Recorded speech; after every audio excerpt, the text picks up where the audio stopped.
Hey guys, this is Bear from Bear's Workshop. In today's video, we're going to go over one of the steps in our pool build. This was supposed to be the in-ground trampoline and the sunken bar having the walls put up.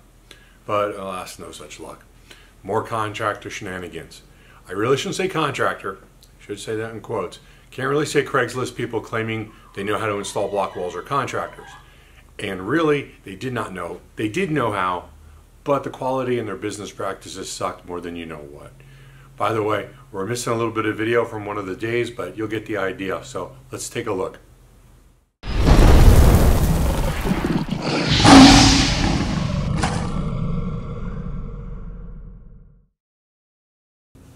What you'll see in the beginning of this video is me on the tractor getting ready to pull out the steel cage that was put in. The video skips around a bit, but all that steel was shoved up against the wall. Guess I have a lot of scrap rebar. Originally I had put it in with the idea that we were going to shotcrete the sunken bar. I later found out that most shotcrete companies will not do a sunken bar for unknown reasons. Besides, they felt there were problems with them down the road, but they wouldn't say what those were. The one company that I found that would do it, it would have cost another $6,000. That was almost the price for the pool shotcrete. So with advice from many not to do it, I pulled the cage out and hired some block guys. I hired these guys off of Craigslist to put in a block wall for the sunken trampoline and the block wall around the sunken bar. The price agreed on was $1,800 for labor. I brought in the supplies. I was getting quotes for over $10K for all this work, so I thought I was saving money. The guys started a few days later, and I did not give them any money up front, which I never do. Somehow the sunken bar portion ended up taking about 5 days. These guys took so many breaks, it was clear they didn't value their time. One guy would carry over 5 blocks, he would sit down while the other guy worked. As a business owner, I would have had that guy working on the sunken trampoline and excavating out the foundation. Very inefficient, but I never asked them how long they would need, and it wasn't in a great big hurry since other aspects of the project were slowing us down. I did want to get the walls put in only so the monsoon rains would stop filling in the holes. We were having issues with that. It had become a problem, and the water had filled in the entire trampoline all the way to the top and caved in some of the walls. Watching experienced block guys, I know this was a 2-day job for both sections. On day 3, the guy's wife, who was the one who spoke English, was the only one who spoke English, starts asking me for money. I told her I won't pay until the work is done. I really felt at the pace they were working, they wanted to get the money and then disappear. I just didn't feel they would come back. So I said no. On the 5th day of the sunken bar, yes, the 5th day, still no trampoline even started. They're asking me for money again. I told them they needed to finish. She gave me a sad story, which I didn't believe, about her kid in the hospital and blah, blah, blah. But they had just about finished the bar area, so I asked how much she wanted. They wanted $1,000. Once they finished the sunken bar, I told her I'd give her $500. When they finish the rest of the job, I'll pay them the balance. I gave them the $500 with all intentions of paying the remainder, but I wasn't going to give them more than half when half the job was almost done. She tried to tell me that the bar was $1,000 and the trampoline was $800. I'm not buying it. They can have the rest when the work was done. She told me they would come back in a few days. They never showed up. I texted her asking when they were coming back. She replied, and this is a quote, "Good afternoon, his mom is in critical condition. I don't know when he's coming back.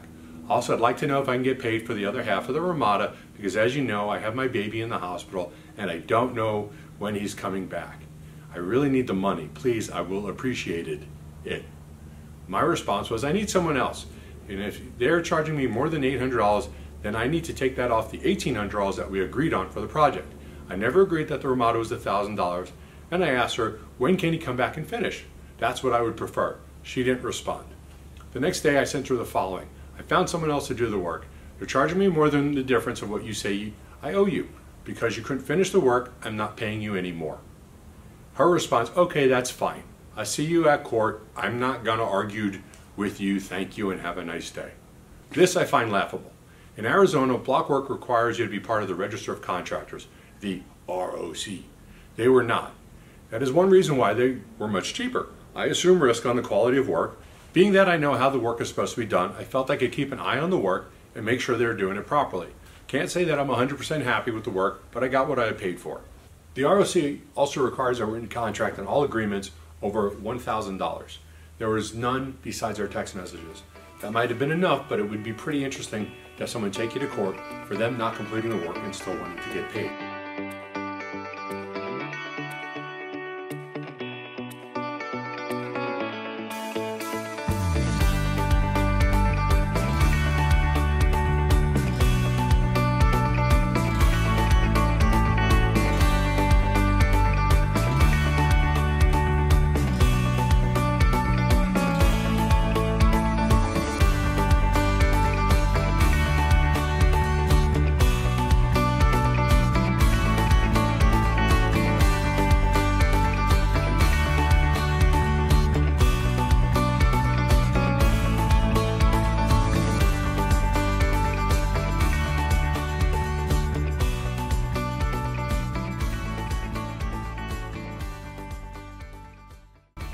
didn't see the numbnuts left the hose on while draining it into the pool.